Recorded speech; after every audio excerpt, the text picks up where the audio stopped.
घुसपैठिए का मामला आज की स्थिति में, क्योंकि बंगाल में चुनाव होने वाला है, इसके लिए घुसपैठी वहां पर ढूंढे जा रहे हैं आज की स्थिति में। वो तो एसआईआर की प्रक्रिया चल रही थी, इसके लिए यूपी में भी ढूंढा जा रहा था। और इतनी सारी प्रक्रिया करने के बाद कितने वोटर मिले हैं? 79 लाख वोटर कि जिनका पता नहीं चल पाया, और वो संख्या काफी कम है। 2.88 करोड़ में से ये संख्या बहुत कम यहां पर नजर आती है। लेकिन फिर भी जरा अभिषेक बैनर्जी क्या बोले वो जरा एक बार सुन लेते हैं। आता हूं सुरनराजपुर जी आपके पास, प्लीज। अभिषेक बैनर्जी कह रहे हैं कि अमर्त्य सेन, उनके पास कागज मांगने की क्या जरूरत है? जरा सुन लेते हैं वो क्या बोल रहे हैं, और उसके बाद तृणमूल कांग्रेस के प्रवक्ता बैठे उनके पास भी चलेंगे। चलिए। হায় রে পোড়া কপাল, অমর্ত্য সেনকে হিয়ারিং এর নোটিশ পাঠিয়েছে। অমর্ত্য সেন ভারতবর্ষের জন্য নোবেল পুরস্কার জিতে এনেছে।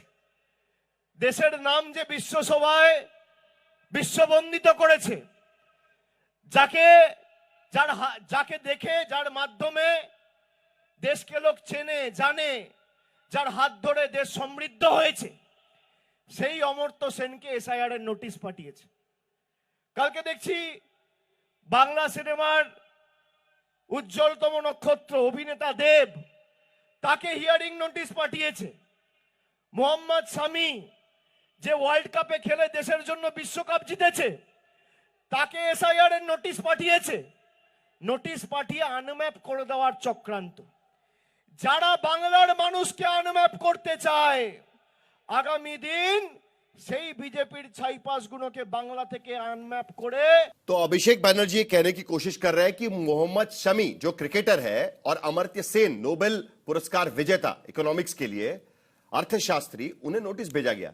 लेकिन स्वयं प्रकाश पुरोहित जी, ये तो प्रक्रिया है ना। चुनाव आयोग वहां पर जाएगा, वो वहां पर नहीं मिलेंगे, उनके कागज नहीं होंगे तो नोटिस भेजा जाएगा। ये तो प्रक्रिया है। नहीं, प्रक्रिया नहीं, एकदम प्रक्रिया है। हम प्रक्रिया के खिलाफ, मगर प्रक्रिया का जो तरीका है, ये तरीका तो सही नहीं है। आप व्हाट्सएप कमीशन चल रहा है, व्हाट्सएप से मैसेज जा करके एईआरओ को व्हाट्सएप से दिल्ली से मैसेज आता है। एक सिस्टम होना चाहिए था। 2001 में जब एसआईआर हुआ था, उस समय 3 सालों तक चला था। 15 जनवरी की आपने डेडलाइन दे दी है। बुजुर्ग लोग ठंड के मौसम में खड़े हैं रास्ते में कंबल ओढ़कर कि मेरी आज हियरिंग है, मुझे डॉक्यूमेंट्स लेकर जाना है। देखिए, अमर्त्य सेन की जो बात की गई है, उन्होंने हमारा विश्व पटल पर भारत का नाम गौरवान्वित किया है।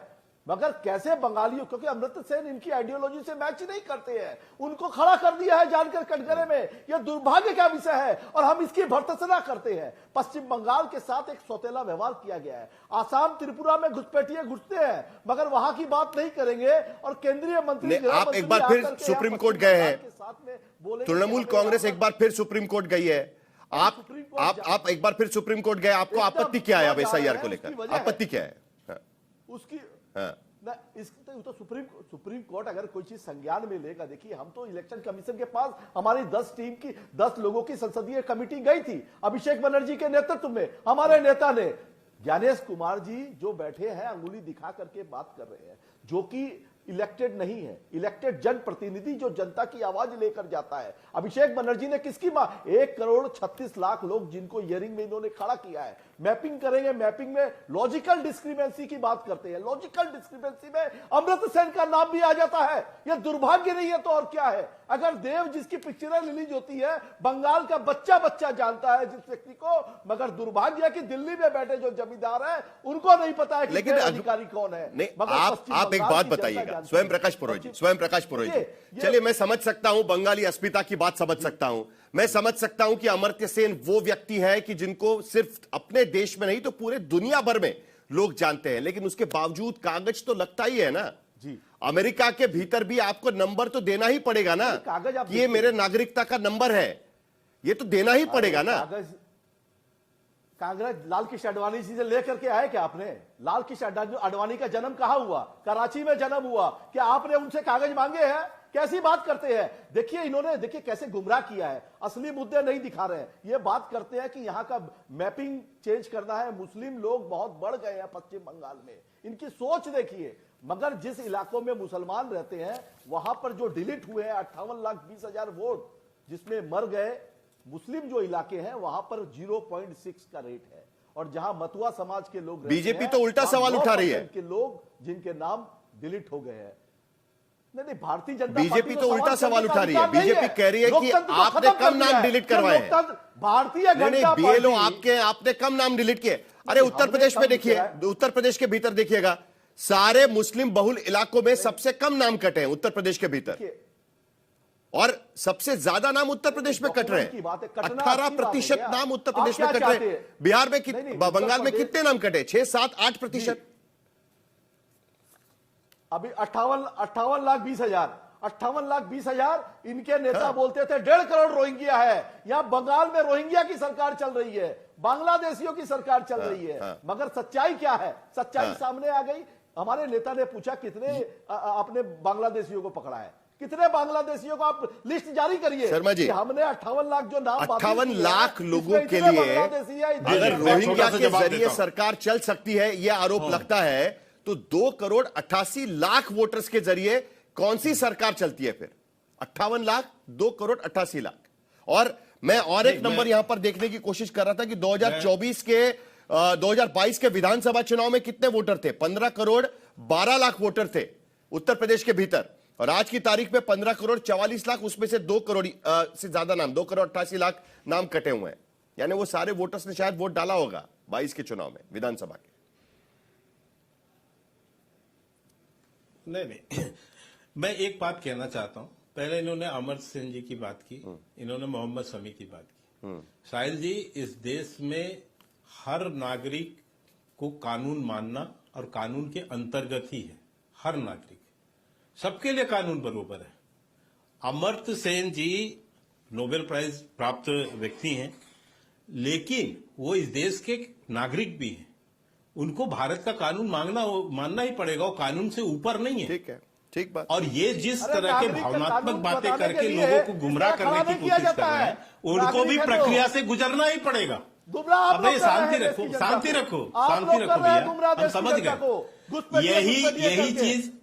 यही चीज कहते हुए ममता बनर्जी ने क्या कहा था? ममता बनर्जी ने कहा, एक बार शांत रखो भैया, शांत रहो, शांत रहो।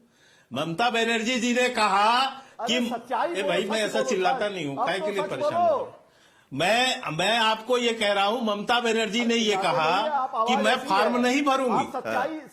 यही क्या था ना घोषणा, और अंदर खाते फार्म भर दिया, अपना फार्म भर दिया और बाहर घोषणा की कि मैं फार्म नहीं भरूंगी। तो ये इस तरह का गुमराह करने की कोशिश ये लगातार। चलिए ठीक है, और लोगों को 2 नंबर हमारे पास में है। क्या रोहिंग्या 2 राज्य जहां पर एसआईआर को लेकर सबसे ज्यादा भिड़ंत हुई थी। जरा मेरे पास समय खत्म हो रहा है। मेरे पास संगीत रागी जी भी यहां पर है और आशुतोष जी भी, और तमाम जितने एसआईआर को लेकर हमने डिबेट्स किए, उन सभी डिबेट्स में प्रोफेसर रागी और आशुतोष भी शामिल हुए थे। यानी सभी डिबेट्स के गवाह वो रहे हुए हैं। शर्मा जी, मैं आपके पास आऊंगा अंत में। ठीक है, ठीक है प्रोफेसर रागी, यह हर बार होता है, एसआईआर के पहले और एसआईआर के बाद। हाँ, एसआईआर के पहले और एसआईआर के बाद। एसआईआर के पहले घुसपैठिए ढूंढे जाते हैं, एसआईआर के बाद खोदा पहाड़ निकला चूहा निकल कर आता है। 2 बातें ध्यान से देखिए, मैंने किसी पे डिस्टर्ब नहीं किया। अमर्त्य सेन पर टिप्पणी इसलिए भी करना आवश्यक है कि सिर्फ अमर्त्य सेन हो जाने के कारण उनको कोई अलग से एंटाइटलमेंट नहीं मिलता है। और दूसरा, बगल में नोबेल प्राइज पुरस्कार विजेता मोहम्मद यूनुस को भी तो हम लोग देख ही रहे हैं ना, जो अमर्त्य सेन के बहुत अच्छे मित्र हुआ करते हैं। तो ये बात क्या कंपैरिजन कर रहे हैं के लिए कि किसको करना चाहिए, किसको नहीं करना चाहिए।